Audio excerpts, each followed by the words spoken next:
Hello everyone, welcome to Knott's Family channel. Today we're going to read Alice's Adventure in Wonderland by Lewis Carroll with illustrations by John Tennell. This book was published in 1905 and it is in the public domain. Chapter 1, Down the Rabbit Hole.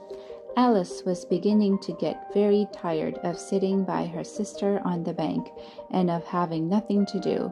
Once or twice she had peeped into the book her sister was reading, but it had no pictures or conversations in it. And what is the use of a book, thought Alice, without pictures or conversations? So she was considering in her own mind as well as she could, for the hot day made her feel very sleepy and stupid, whether the pleasure of making a daisy chain would be worth the trouble of getting up and picking the daisies, when suddenly a white rabbit with pink eyes ran close by her. There was nothing so very remarkable in that, nor did Alice think it so very much out of the way to hear the rabbit say to itself, oh dear, I shall be too late." When she thought it over afterwards, it occurred to her that she ought to have wondered at this, but at the time it all seemed quite natural. But when the rabbit actually took a watch out of its waistcoat pocket and looked at it, and then hurried on, Alice started on her feet, for it flashed across her mind that she had never before seen a rabbit with either a waistcoat pocket or a watch to take out of it, and burning with curiosity, she ran across the field after it, and was just in time to see it pop down a large rabbit hole under the hedge. In another moment, down went Alice after it, never once considering how in the world she was to get out again. The rabbit hole went straight on like a tunnel for some way, and then dipped suddenly down, so suddenly that Alice had not a moment to think about stopping herself before she found herself falling down what seemed to be a very deep well. Either the well was very deep or she fell very slowly, for she had plenty of time as she went down to look about her and to wonder what was going to happen next. First she tried to look down and make out what she was coming to, but it was too dark to see anything. Then she looked at the sides of the well and noticed that they were filled with cupboards and bookshelves. Here and there she saw maps and pictures hung upon pegs. She took down a jar from one of the shelves as she passed. It was labeled orange marmalade, but to her great disappointment, it was empty. She did not like to drop the jar for fear of killing somebody underneath, so managed to put it into one of the cupboards as she fell past it. Well, thought Alice to herself, after such a fall as this, I shall think nothing of tumbling downstairs. How brave they'll all think me at home. Why, I wouldn't say anything about it even if I fell off the top of the house, which was very likely true. Down, down, down. Would the fall never come to an end? I wonder how many miles I've fallen by this time, she said aloud. I must be getting somewhere near the center of the earth. Let me see. That would be 4,000 miles down, I think. For you see, Alice had learned several things of this sort in her lessons in the schoolroom, and though this was not a very good opportunity for showing off her knowledge, as there was no one to listen to her, still it was good practice to say it over. Yes, that's about the right distance, but then I wonder what latitude or longitude I've got to. Alice had not the slightest idea what latitude was, or longitude either, but she thought they were nice, grand words to say. Presently she began again. I wonder if I shall fall right through the earth. How funny it'll seem to come out among the people that walk with their heads downwards. The antipathies, I think. She was rather glad there was no one listening this time, as it didn't sound at all the right word. But I shall have to ask them what the name of the country is, you know. Please, ma'am, is this New Zealand or Australia? And she tried to curtsy as she spoke fancy. Curtsying as you're falling through the air. Do you think you could manage it? And what an ignorant little girl she'll think me for asking. No, it'll never do to ask. Perhaps I shall see it written up somewhere. Down, down, down. There was nothing else to do, so Alice soon began talking again. Dinah'll miss me very much tonight, I should think. Dinah was the cat. I hope they'll remember her saucer of milk at tea time. Dinah, my dear, I wish you were down here with me. There are no mice in the air, I'm afraid, but you might catch a bat. And that's very like a mouse, you know. But do cats eat bats, I wonder? And here Alice began to get rather sleepy and went on saying to herself in a dreamy sort of way, Do cats eat bats? Do cats eat bats? And sometimes, do bats eat cats? For you see, as she couldn't answer either question, it didn't much matter which way she put it. She felt that she was dozing off and had just begun to dream that she was walking hand in hand with Dinah and was saying to her very earnestly, Now, Dinah, tell me the truth. Did you ever eat a bat? When suddenly, thump, thump, down she came upon a heap of sticks and dry leaves, and the fall was over. Alice was not a bit hurt, and she jumped up onto her feet in a moment. She looked up, but it was all dark overhead. Before her was another long passage, and the white rabbit was still in sight, hurrying down it. There was not a moment to be lost.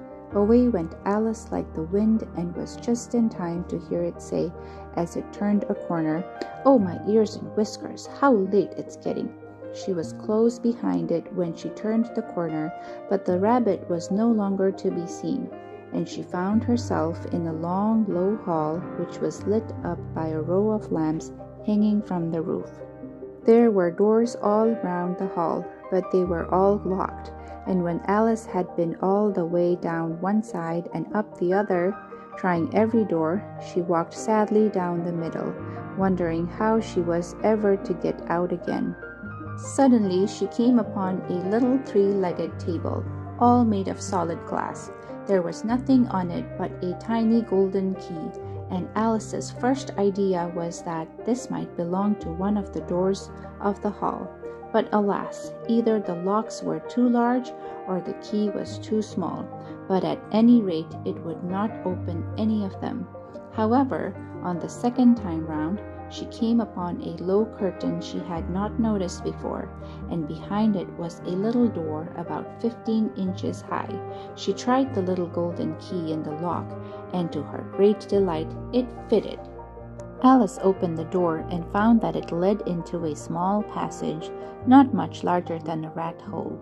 She knelt down and looked along the passage into the loveliest garden you ever saw.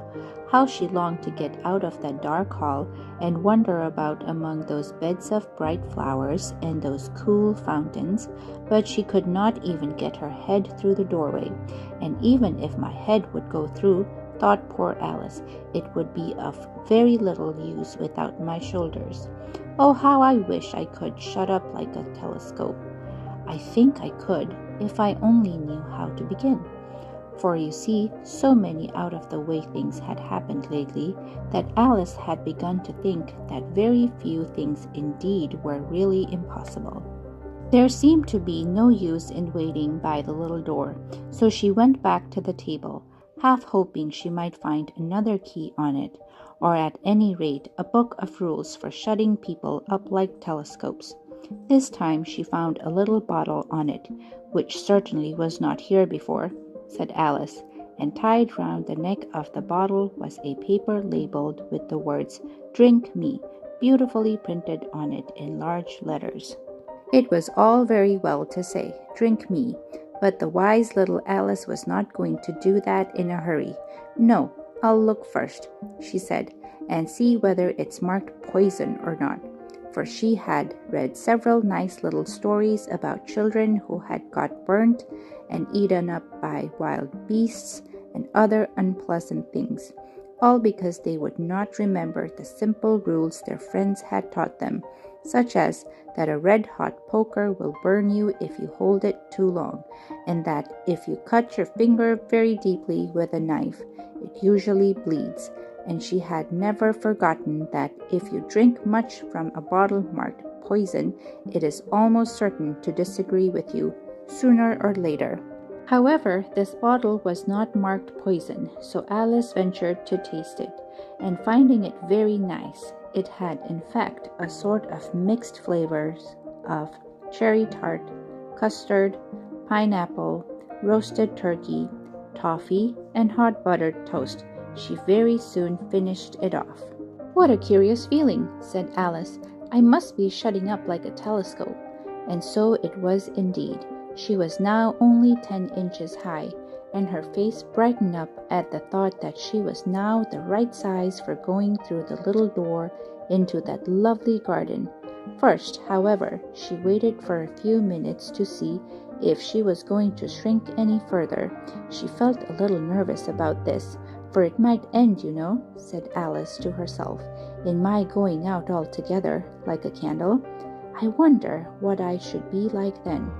And she tried to fancy what the flame of a candle looks like after the candle is blown out, for she could not remember ever having seen such a thing. After a while, finding that nothing more happened, she decided on going into the garden at once. But, alas for poor Alice, when she got to the door, she found she had forgotten the little golden key, and when she went back to the table for it, she found she could not possibly reach it.